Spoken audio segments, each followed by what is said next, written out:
किसान तक चैनल से जुड़े सभी साथियों का, सभी मित्रों का, किसान साथियों का विशेष तौर पर स्वागत है इस वीडियो में। यह है मौसम पूर्वानुमान का बुलेटिन और इसमें हम बात करेंगे अगले लगभग 15 दिनों तक कैसा मॉनसून का प्रदर्शन देश भर में रहने की संभावना दिखाई पड़ रही है। अभी जैसा कि हम सभी जानते हैं, ज्यादातर जगहों पर खबरों में आप सुन रहे हैं, अगर आप उत्तर प्रदेश में रहते हैं या बिहार या फिर हरियाणा, पंजाब और दिल्ली, चंडीगढ़ या पश्चिमी राजस्थान के क्षेत्रों में, महाराष्ट्र के मराठवाड़ा और मध्य महाराष्ट्र के कुछ भागों में, दक्षिणी भारत के कुछ हिस्सों में, तो आपको लग रहा होगा कि बरसात नहीं हो रही। लेकिन अगर आप सोशल मीडिया पर एक्टिव हैं, अगर आप खबरें देखते हैं, अखबार पढ़ते हैं, तो देख रहे होंगे कि कई जगहों पर मॉनसून लगातार भारी बारिश दे रहा है, जिसके कारण तबाही मच रही है। बारिश ज्यादा होगी तो कई प्रकार के नुकसान है, बारिश कम होगी तो भी कई प्रकार के नुकसान है, खासतौर पर खेती और किसानी को। इस वीडियो में हम समझने का प्रयास करेंगे क्या कुछ संभावनाएं दिखाई पड़ रही हैं। और उससे पहले आपको बता दूं कि मॉनसून का जो सेंटर है वो सेंट्रल इंडिया है, यानी मॉनसून का केंद्र मध्य भारत बना हुआ था।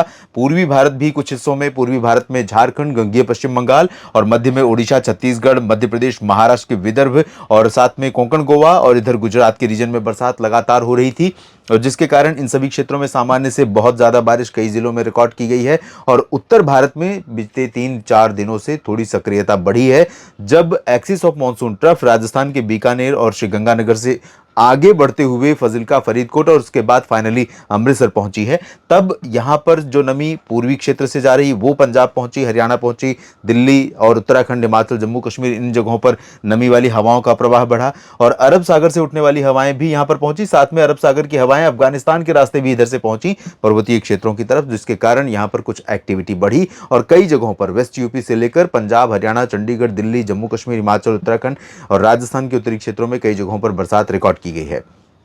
पूरे भारत में मॉनसून की बारिश सामान्य से 14% अब तक हो चुकी है, 1 जून से लेकर 10 जुलाई के बीच में।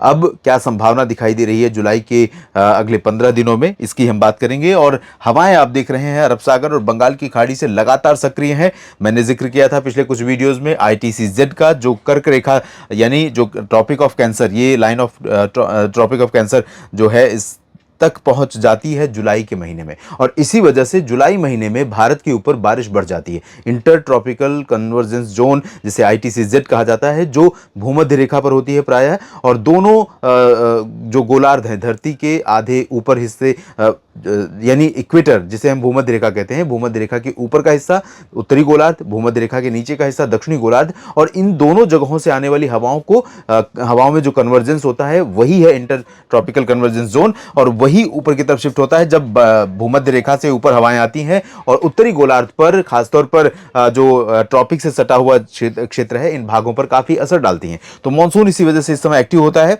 एक्टिव हुआ, लेकिन साउथ पेनिनसुलर रीजन पर कई जगहों पर अभी भी डेफिशिएंसी है, उत्तर भारत में कई जगहों पर अभी डेफिशिएंसी है। तो परिस्थितियां बदल रही हैं धीरे धीरे, लेकिन बहुत ज़्यादा परिवर्तन नहीं हुआ है। फिलहाल एक बार नज़र डालते हैं इन आंकड़ों पर, इसको और डिटेल में हम अगली उसमें प्रस्तुति में देखेंगे, जिसमें यहाँ पर आंध्र प्रदेश और लक्षद्वीप में कमी है बरसात में। वैसे अगर हम चाहे कर्नाटक हो या तेलंगाना, तमिलनाडु या केरल और लक्षद्वीप, पुदुचेरी, इन सभी जगहों के अगर हम अलग अलग जिलों, अलग अलग स्थानों के आंकड़े देखेंगे तो यहां पर भी काफी डेफिशिएंसी है। तेलंगाना में 16% कम बरसात हुई है और आंध्र प्रदेश में 24% की कमी है। 13% कम केरल में और 6% कम तमिलनाडु में, पुदुचेरी में 20% ज्यादा बरसात हुई है। अंडमान और निकोबार 31% के साथ सरप्लस है, लेकिन इसमें भी कुछ जगहों पर कमी और कुछ जगहों पर अधिकता है। मध्य भारत में कोई भी रीजन डेफिशिएंट नहीं है। महाराष्ट्र सामान्य है, दादरा नगर हवेली, दमन दीव यहां पर सामान्य की रेंज में है, 8% ऊपर, और 94% ज्यादा बारिश गुजरात में हुई है। मध्य प्रदेश में 72% अधिक वर्षा रिकॉर्ड की गई है, छत्तीसगढ़ में 20, जो कि काफी डेफिशिएंट था, लेकिन हाल के दिनों में हुई तेज बारिश के कारण कई जिलों में ज्यादा बरसात हुई है और आंकड़े बढ़े हैं। 33% अधिक बारिश ओडिशा में रिकॉर्ड की गई है, और उत्तर भारत में चले तो राजस्थान में 111% ज्यादा बरसात रिकॉर्ड की गई है। दोस्तों, मैं पिछले कई वर्षों से ये ऑब्जर्व कर रहा हूं और कई वीडियो में मैंने ये बोला भी है, आपने भी देखा होगा, अगर आप राजस्थान से बिलोंग करते हैं तो आप जानते होंगे कि राजस्थान में तकरीबन एक दशक से 2015 के बाद से बरसात हर साल बढ़ रही है। और ये जो चेंज है नेचर का, ये जो क्लाइमेट चेंज है, ये कहीं ना कहीं वेजिटेशन ग्रोथ के लिए, यानी जो राजस्थान की धरती को हम सूखे और रेगिस्तान के रूप में जानते रहे हैं, उसमें परिवर्तन आना शुरू हो चुका है और कई जगहों पर काफ़ी हरियाली अब दिखाई देने लगी है, खेती होने लगी है। वो इलाके जो बहुत दूर दूर तक वीरान पड़े रहा करते थे, कुछ लोगों के फीडबैक्स हैं कि वहां पर भी बस्तियां धीरे धीरे बसने लगी हैं। तो कई जगहों पर ये जो बरसात बढ़ रही है, इसके चलते काफ़ी परिवर्तन यहां पर आ रहा है। इधर मध्य प्रदेश, इधर उत्तर प्रदेश में देखें 5% अधिक है, लेकिन डिफिशियंसी कई जिलों में है। अगली स्लाइड में देखेंगे, यहाँ 52% कम बिहार में बरसात रिकॉर्ड की गई है। पूर्वोत्तर भारत में अरुणाचल, असम, मेघालय, सिक्किम कमी है। पूर्वोत्तर के क्षेत्रों में बाकी जगहों पर अधिकता है। 69% अधिक झारखंड में बरसात रिकॉर्ड की गई है। हरियाणा में 50% ऊपर पहुंच गया है बारिश का आंकड़ा। दिल्ली सामान्य हो गया है, जो पीछे डेफिशिएंट था, अधिक कमी, काफी कमी हो गई थी। और उत्तराखंड, हिमाचल भी सरप्लस हो गया है 30% और 31% क्रमशः। और यहां पर पंजाब में 15%, चंडीगढ़ में भी सामान्य से अधिक बरसात 21% रिकॉर्ड की गई है। जम्मू कश्मीर भी सामान्य हो गया है 5% सरप्लस। और जो लद्दाख का रीजन है, यूनियन टेरिटरी, यहां पर 109% अधिकता है। ये बहुत ही ड्राइएस्ट रीजन है, यहां पर बारिश बहुत कम होती है, इसलिए इसे कोल्ड डेजर्ट कहा जाता है। यानी सर्दी तो रहती है एलिवेशन के कारण, यानी ऊंचाई के कारण इसके, लेकिन यहाँ पर बरसात कम होती है, जिसकी वजह से ये भी एक तरह से रेगिस्तान ही है, सूखा और वीरान है अधिकांश हिस्से। अब आगे बढ़ते हैं और इस स्लाइड के माध्यम से समझने का प्रयास करते हैं। इसमें आप देखेंगे सब डिवीजन वाइज है। ये उत्तर भारत का रीजन है। अगर हम भारत के पूरे नक्शे को 4 भागों में बांटे तो उत्तर, मध्य, दक्षिण और पूर्वी तथा पूर्वोत्तर। तो उत्तर भारत में आते कौन से क्षेत्र? लद्दाख, जम्मू कश्मीर, हिमाचल, उत्तराखंड, पंजाब, हरियाणा, चंडीगढ़, दिल्ली और राजस्थान तथा उत्तर प्रदेश का पूरा रीजन। तो इसमें आप देख सकते हैं उत्तर प्रदेश में, यहां पर अगर आपको स्लाइड दिखाई पड़ रही है तो ये पूर्वी रीजन, यहाँ पीला रंग, लाल रंग जो देख रहे हैं, ये कमी वाले क्षेत्र हैं। उत्तर प्रदेश के पश्चिमी और मध्य क्षेत्रों में भी कमी है, पंजाब, हरियाणा में भी कमी है। लेकिन आपने मैप का जो राज्य का देखा, यहाँ पर तो ओवरऑल सामान्य और सामान्य से अधिक है, हरियाणा में भी। लेकिन यहाँ पर अंतर देखिए, ये कई जिले ऐसे हैं जो डेफिशिएंट हैं। जम्मू कश्मीर से उत्तराखंड के बीच में, उत्तराखंड में नैनीताल और पंतनगर में कमी है, बाकी सभी जगहों पर सरप्लस है। ऊपरी रीजन इन सभी जगहों पर, लाहौल स्पीति, कुल्लू मनाली, घाटी क्षेत्र जम्मू कश्मीर में कम है। और अब यहाँ पर बारिश की जो संभावना है, अगर हम अलग अलग क्षेत्रों के हिसाब से देखें तो पूर्वी राजस्थान में, उत्तराखंड और हिमाचल प्रदेश में, पूर्वी राजस्थान की तरफ बारिश बढ़ रही है, उत्तराखंड हिमाचल में जारी है, तो यहाँ पर जारी रहेगी। और पूर्वी राजस्थान में अब 16 जुलाई तक बरसात की संभावना दिखाई पड़ रही है। पंजाब, हरियाणा, चंडीगढ़ में 11 और 16 जुलाई को बरसात हो सकती है। धीरे धीरे यहां पर कमी आने वाली है। जम्मू कश्मीर में 14 से 16 जुलाई के बीच बारिश का आसार है। वेस्ट यूपी में 13 जुलाई तक बरसात जारी रह सकती है। और पूर्वी उत्तर प्रदेश में 12 जुलाई तक जारी रहने की संभावना कुछ जगहों पर है। पश्चिमी राजस्थान में 12 से 16 जुलाई के दौरान बरसात होगी। पूर्वी राजस्थान से जो बारिश है वो धीरे धीरे शिफ्ट होगी पश्चिम की तरफ। और जो पंजाब, हरियाणा, चंडीगढ़ और चंडीगढ़ का क्षेत्र है, इसके साथ मैं दिल्ली को भी इंक्लूड कर लूँ, यहाँ पर भी 11 तारीख को, यानी आज और कल में थोड़ी बहुत बरसात हो सकती है। आगे बढ़ें, यहाँ पर पूर्वी और पूर्वोत्तर भारत को देखें तो बिहार के सारे जिले डेफिशिएंट हैं। सिर्फ दक्षिण में ये जो बक्सर, कैमूर का कुछ हिस्सा है, यहां पर थोड़ी सी अधिकता बरसात में है या सामान्य है, बाकी जगहों पर कमी है। सिक्किम, उप हिमालय, पश्चिम बंगाल में कमी है।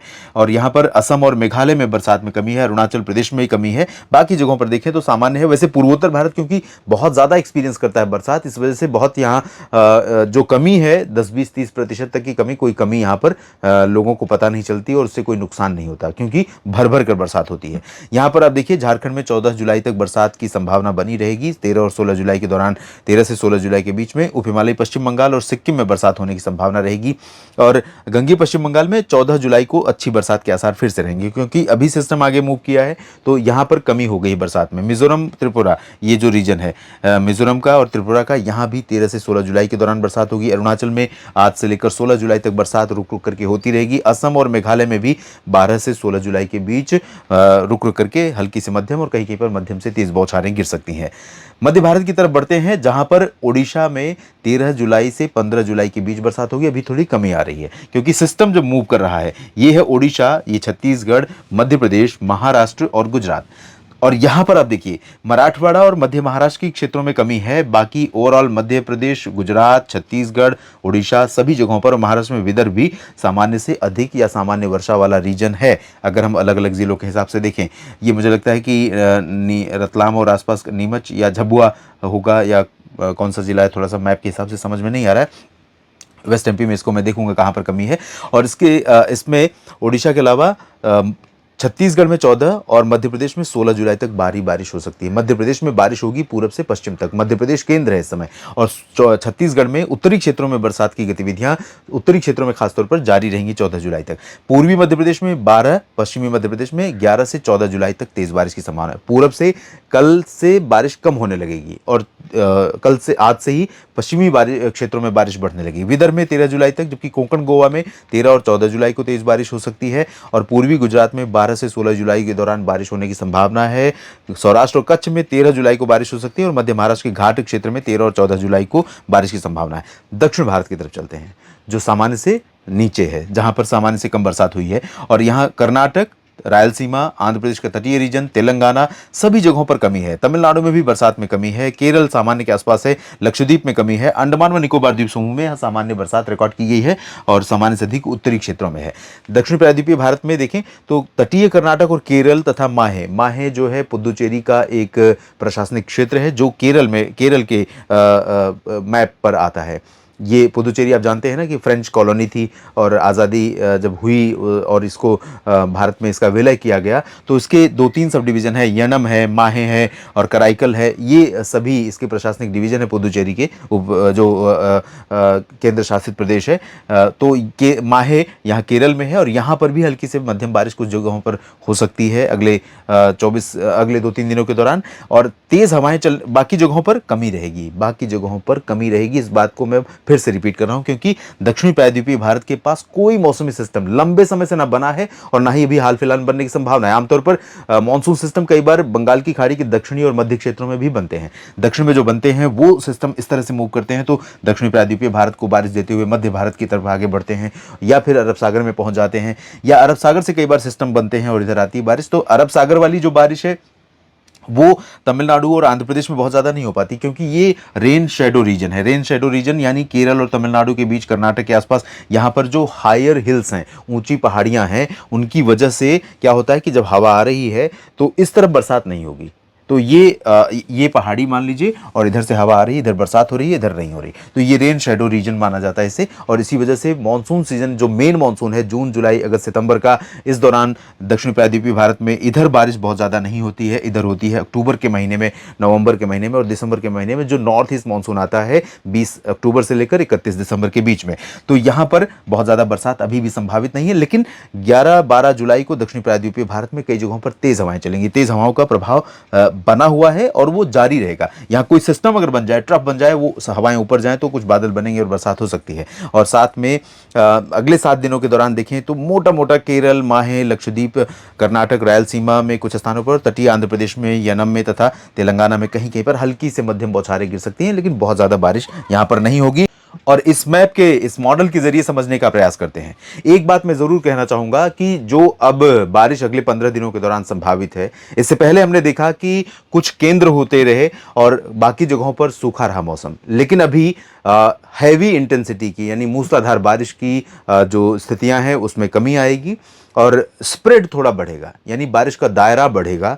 कई राज्यों पर बरसात होगी और हल्की से मध्यम होगी मुख्यतः, चाहे वो पूर्वोत्तर भारत हो या इधर बिहार में जो डेफिशिएंसी थी, ये अब आप देखेंगे अगले 15 दिनों के दौरान। आज 11 जुलाई है, अगर हम 25 जुलाई तक की बात करें तो 25 जुलाई के दौरान ये झारखंड, गंगेय पश्चिम बंगाल, बिहार, उत्तर प्रदेश, मध्य प्रदेश और दिल्ली, हरियाणा, पंजाब, चंडीगढ़, साथ ही साथ जम्मू कश्मीर, हिमाचल, उत्तराखंड, राजस्थान और गुजरात, मध्य प्रदेश, महाराष्ट्र और दक्षिण भारत के भी कुछ हिस्से और कोंकण गोवा, इन सभी भागों में ग्रेजुअली धीरे धीरे हल्की से मध्यम बौछारें जारी रहेंगी। अभी यहाँ पर जो सिस्टम है ये धीरे धीरे मूव कर रहा है पश्चिम की तरफ, तो पश्चिम में राजस्थान और गुजरात में बारिश 1-2 दिन में बढ़ जाएगी, और इस रीजन में बारिश की गतिविधियां धीरे धीरे जारी रहेंगी, ऑन एंड ऑफ, यानी रुक रुक करके कुछ कुछ जगहों पर हल्की वर्षा और कहीं पर मध्यम बौछारें गिरती रहेंगी। तो अभी जो बरसात है, कहीं ना कहीं इस बरसात की जरूरत फसलों के लिए अच्छी मानी जाती है। इस बरसात से वेजिटेटिव ग्रोथ यानी वेजिटेशनल जो ग्रोथ होती है, जिसे हम वानस्पतिक वृद्धि कहते हैं। अब देखा होगा आपने कि अगर आप पहाड़ी क्षेत्रों पे निकल जाएं, पहाड़ी क्षेत्रों की तरफ, तो जो सूखे पड़े रहते हैं, सफ़ेद या भूरे रंग के पहाड़ दिखाई पड़ते हैं, वो 2-4 रिमझिम फुहारें जब पड़ जाती हैं तो हरे हो जाते हैं। तो वहाँ जितनी भी घास है, घास फूस है या जंगली पेड़ हैं, पौधे हैं, वो सब नए सिरे से निकलने शुरू हो जाते हैं। तो वेजिटेटिव ग्रोथ, वानस्पतिक वृद्धि इस बरसात से बहुत अच्छी होती है, चाहे वो धान की फसल हो या मक्के, ज्वार, बाजरा, कोई भी फसल हो। तो अच्छी बारिश मैं इसे कहूँगा। बस इक्वल डिस्ट्रीब्यूशन यानी समान वितरण जारी रहे तो बेहतर रहेगा। यानी बिहार में अगर गया में बारिश हो रही है तो पटना, वैशाली, दरभंगा और किशनगंज, पूर्णिया, अररिया में भी हो। और उत्तर प्रदेश में अगर प्रयागराज में बारिश हो रही है और बांदा, चित्रकूट, झांसी, जालौन, उरई में भी हो रही है, तो प्रयागराज और प्रतापगढ़, वाराणसी, जौनपुर, कुशीनगर, देवरिया में भी हो, जहां पर कमी रही है। और ऐसी स्थितियां दिखाई दे रही हैं कि थोड़ा सा पॉजिटिव इंडिकेशन है बारिश का कि ज़्यादा जगहों को कवर करेगी, इंटेंसिटी कम रहेगी। तो ज़्यादा बरसात होना वो भी नुकसान है, कहीं कहीं बरसात होना वो भी नुकसान है। तो जो अभी सिचुएशन है वो बेहतर नज़र आ रहा है। इस वीडियो में फिलहाल इतना ही। अपनी राय इस वीडियो के बारे में कमेंट सेक्शन में ज़रूर लिखिएगा। थोड़ा लंबा हो गया है, माफ़ी चाहूँगा इसके लिए, लेकिन आप लगातार बने रहिए किसान तक चैनल के साथ, जहाँ पर खेती से जुड़ी तमाम जानकारियाँ जो आपके लिए बहुत ज़रूरी हो सकती हैं वो जारी हैं। मैं भी आपके साथ कनेक्ट होता हूँ मौसम का हाल बताने के लिए। और अगर जानकारियाँ ठीक लगी हैं तो वीडियो को लाइक और शेयर ज़रूर करिएगा। धन्यवाद। अगर ये वीडियो आपको पसंद आया है तो इसे लाइक ज़रूर करें। अगर चैनल अभी तक सब्सक्राइब नहीं किया है तो कर लें और नोटिफिकेशन पाने के लिए बेल आइकन भी दबा दें।